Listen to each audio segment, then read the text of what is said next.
Olá, seja muito bem-vindo ao nosso 21º episódio da nossa leitura em Apocalipse. E hoje eu quero ler com você o capítulo de número 16.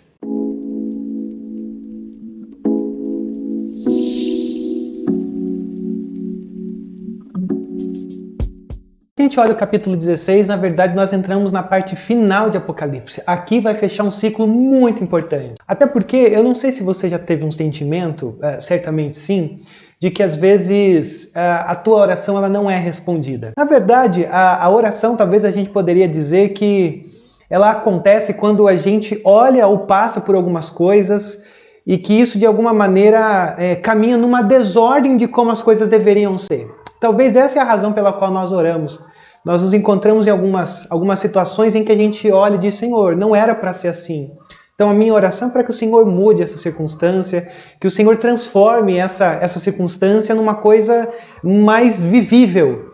E a verdade é que muitas vezes a gente passa por algumas circunstâncias assim, em que a gente ora e aparentemente Deus não responde a nossa oração, ou pelo menos não aparentou responder a nossa oração, porque algumas circunstâncias continuam tão dramáticas quanto antes. E para mim, esse capítulo 16, ele na realidade é um capítulo que vem falar pra gente que no sentido máximo, toda oração ela pode não ser respondida hoje, mas ela será respondida num futuro quando Jesus voltar. Porque esse é um capítulo que faz um contraste com o capítulo 6.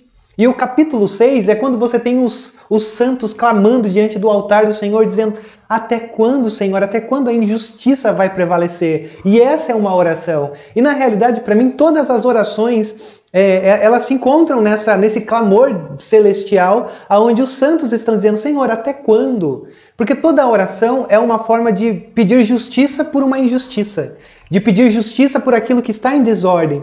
Então, para mim, o capítulo 16, ele basicamente é uma resposta dizendo assim, não existe uma oração que não será respondida. Ainda que a gente não tenha essa resposta hoje, mas lá no final, todos nós teremos a nossa oração respondida. Então eu quero que você veja aqui comigo hoje como o Senhor ele vai derramando essas taças de julgamento, mas antes de começar a derramar essas taças, veja da onde vem toda essa coisa, porque o verso primeiro começa dizendo assim, então eu ouvi uma forte voz que vinha do santuário dizendo aos 7 anjos, vão derramar sobre a terra as 7 taças da ira de Deus. Então veja, a nossa pergunta é, ok, eu já entendi que lá no capítulo 6 os mártires estavam clamando ali no altar, e aqui o texto vai dizer que é do altar, ou melhor, do santuário, que o Senhor diz, vão meus anjos e derramem as taças da ira de Deus. Você consegue ver uma coisa muito importante aqui que não pode passar despercebido? É que toda essa cena de julgamento, ela na verdade é montada para mostrar a santidade de Deus. Santuário, esse lugar onde o Senhor habita, é esse lugar onde na realidade brota-se santidade, a glória de Deus. Esse lugar que é basicamente inacessível, se não fosse pelo simples fato de que hoje nós somos os santuários de Deus. Mas aqui no nosso texto está mostrando esse lugar do julgamento. É quase como se fosse essa morada de Deus, esse lugar onde o Senhor habita e aonde tudo prova e tudo está etiquetado por uma santidade. Então o julgamento de Deus sobre a injustiça e a impiedade, ela brota de um lugar santo. Então isso é muito significativo porque a justiça de Deus, o julgamento de Deus nada mais é do que a santidade de Deus colocada em ação. Por Deus ser santo, ele tem que ser justo. Então a santidade é o que julga aqueles que não pertencem e que não quiseram ou rejeitaram essa graça de Deus. Então por isso que ele chama desse santuário, essa santidade, esse lugar onde ele está dizendo, viu, por ser santo eu não tolero o pecado. E por ser santo eu preciso, entre aspas, ser justo de uma maneira soberana e eterna. Então ele começa a derramar a taça. Você vai ler aí no texto, a primeira taça ela cai sobre a terra, a segunda taça ela cai sobre o mar, a terceira taça cai sobre os rios, e aí você espera a quarta taça e não acontece. Porque o verso 5, você vai ter um intervalo. E isso aqui é muito significativo. Há um intervalo entre a terceira e a quarta taça. Porque ele vai dizer assim no verso 5. Então eu vi o anjo que tem autoridade sobre as águas dizer, tu és justo, tu és o santo que és e que eras, porque julgaste essas coisas, pois eles derramaram o sangue dos teus santos e dos teus profetas, e tu lhe deste sangue para beber como eles merecem. E ouviu o altar responder: sim, Senhor Deus Todo-Poderoso, verdadeiros e justos são os teus juízos. Veja que o Senhor aqui é descrito como tu és justo, tu o santo que és e que eras. Veja que essa expressão que és é no afirmativo do presente. Não é o que era só ou o que há de vir, mas é aquele que está sendo. Isso é muito importante, porque aqui está falando sobre o julgamento final.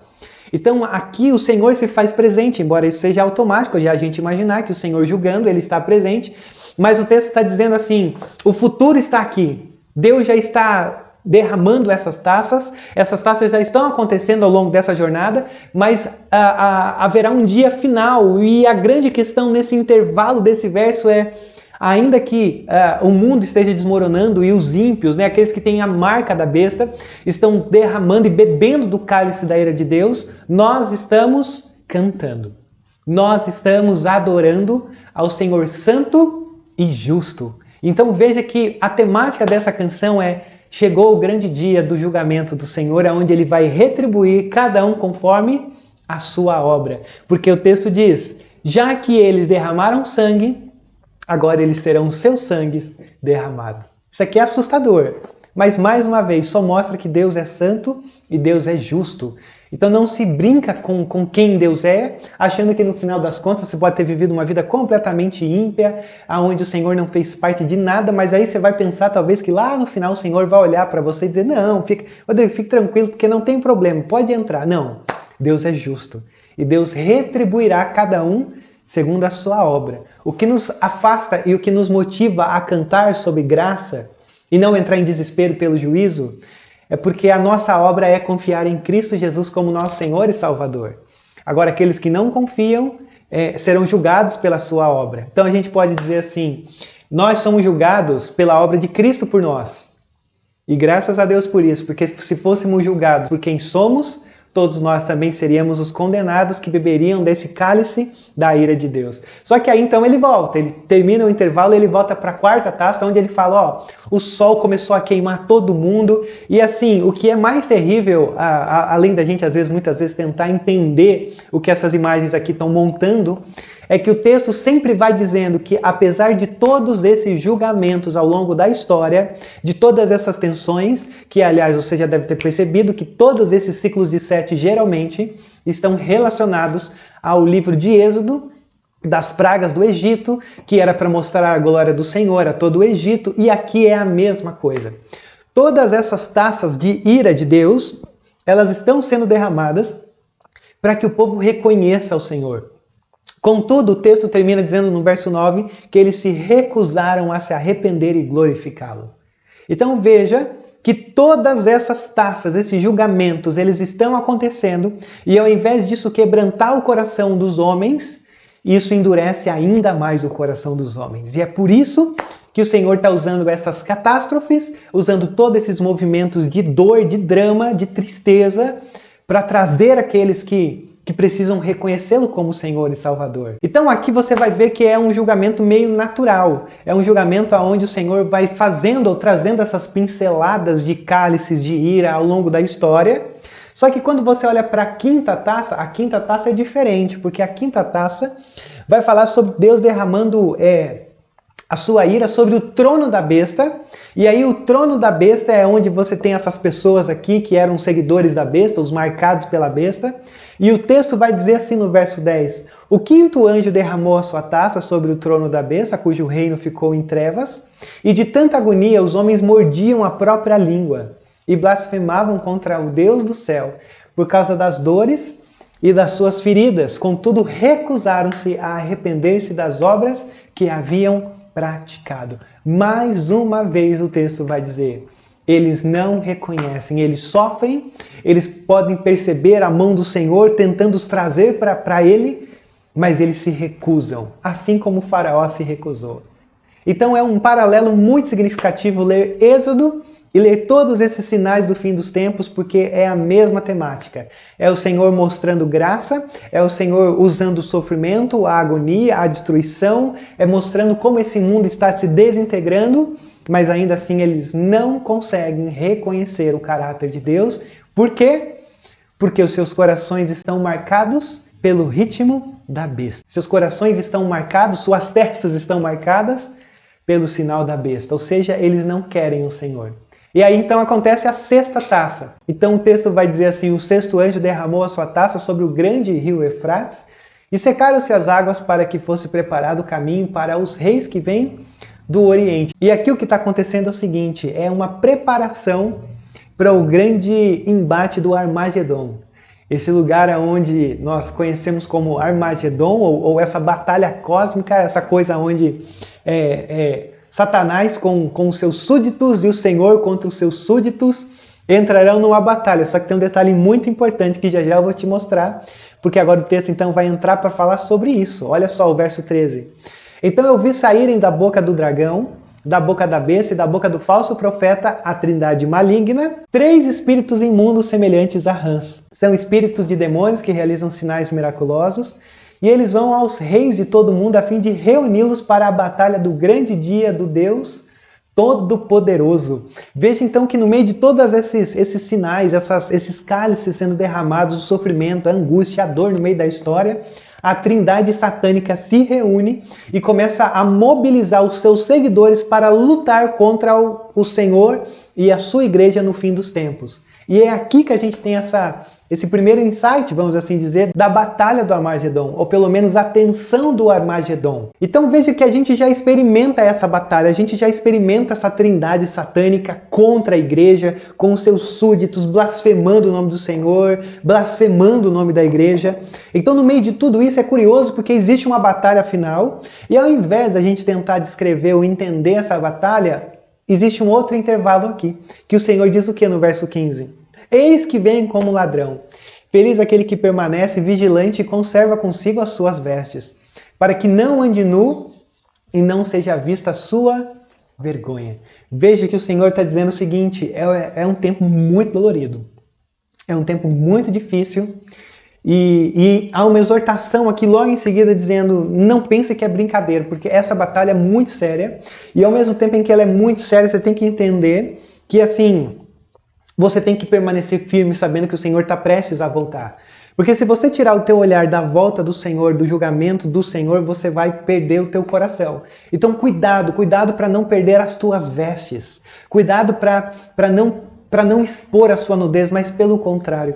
Ainda que a gente viva nesse ritmo do clamor, do até quando, a gente tem certeza de que essa pergunta é muito significativa, porque até quando é diferente do porquê. Até quando pressupõe que eu conheço o meu Deus e eu sei o que vai vir. Enquanto que o porquê, às vezes, é a gente não conhecer tanto o nosso Deus e não ter tanta esperança no que vai vir. Por isso que até quando é uma ótima oração. Senhor, até quando a injustiça vai prevalecer? Até quando o mal vai triunfar sobre o bem? E aqui o Senhor diz, nesse período em que nós estamos vivendo, é o período do até quando. Só que aí a coisa começa a criar toda uma muvuca. Olha só o verso 16. Então os 3 espíritos se reuniram no lugar que em hebraico é chamado Armagedon. E eu queria que você percebesse uma coisa muito importante, muito mais simples do que os trilhões de vídeos que vão ter falando sobre o Armagedon. Esse lugar chamado Armagedon, os historiadores falam que isso aqui já foi uma cidade antiga lá no norte da Palestina, também tinha a ver mais com uma planície e um vale. E você tem episódios ao longo do teu Antigo Testamento que foram travadas algumas batalhas no que a gente acredita ser esse lugar. Então, por exemplo, você tem episódios em Juízes que vão falar sobre isso, episódios na própria situação do rei Saul, Josias, alguns embates, algumas coisas significativas que acontecem aqui nesse lugar chamado Armagedon.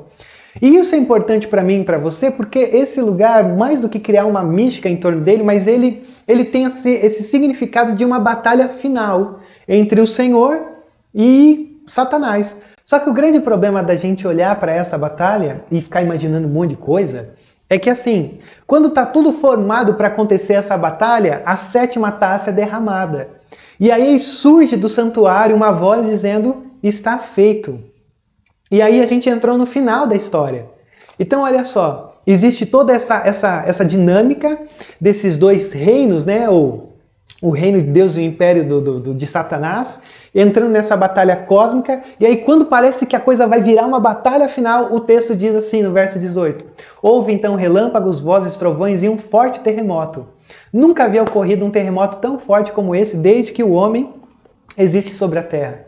A grande cidade foi fracionada em 3 partes e a cidade das nações se desmoronaram. Ou seja, quando está para acontecer essa batalha final, o texto vai dizer que a volta de Jesus aqui é descrito como esse lugar que vai desintegrando tudo, ou seja, não há batalha. Simplesmente o Senhor, ele ressurge, e aí o texto diz no verso 19 que Deus lembrou-se da grande Babilônia e lhe deu o cálice do vinho do furor da sua ira. E aí todas as ilhas fugiram e as montanhas desapareceram, caíram sobre os homens vindas do céu enormes pedras de granizo, de cerca de 35 quilos cada. Eles blasfemaram contra Deus por causa do granizo, pois a praga fora terrível. Ou seja, eles estão para lutar, mas de repente Jesus termina a história e aí eles foram destruídos. Mas destruídos no sentido de que está tudo desmoronando e eles estão desmoronando juntos. E qual que é o problema? O texto termina falando que eles continuam blasfemando contra Deus, porque essa última praga fora terrível. Ou seja, eles continuam se concentrando na própria dor deles e não no que essa dor está querendo revelar para cada um deles. E eu acho que é aqui que está a nossa grande questão. O até quando que você e eu oramos, essa expressão é muito mais do que simplesmente um pedido de oração. Na verdade, tem a ver com uma confissão do lugar que nós aguardamos um dia estar. Porque até quando Senhor, eu anseio por uma ordem de vida, de circunstâncias que eu não me sinto em casa aqui nesse lugar. Por isso que o até quando a injustiça reinará, o mal triunfará, vai ser a nossa oração nesse momento. E às vezes Deus vai responder e vai mudar algumas circunstâncias, Ele vai mudar algumas coisas na tua vida, mas talvez às vezes haverá alguma coisa que você vai levar para o túmulo. Talvez algumas injustiças que você passou, você vai carregar até o final da sua vida. E não pense que Deus é injusto e que não respondeu a tua oração, muito pelo contrário. Porque o capítulo 16, ele é um capítulo que olha para mim, para você e diz: toda oração será respondida. Só que às vezes não no tempo que você quer, mas lá no tempo final. E o que cabe a mim e a você, eu diria que esse capítulo 16 nos convida a vivermos dentro desses intervalos. Na verdade, desses 2 intervalos que a gente tem aqui. Um que é o intervalo da adoração, em meio a toda essa tensão, mas também nesse eco da voz de Jesus dizendo: perseverem, porque eu estou chegando. Então é por isso que essa oração até quando, ela é dolorida, mas ao mesmo tempo ela é extremamente esperançosa. Porque até quando, cada dia que passa, está se tornando mais próximo. Então que Deus abençoe e enche o teu coração de adoração, mas também de perseverança para continuar se sustentando em meio ao até quando.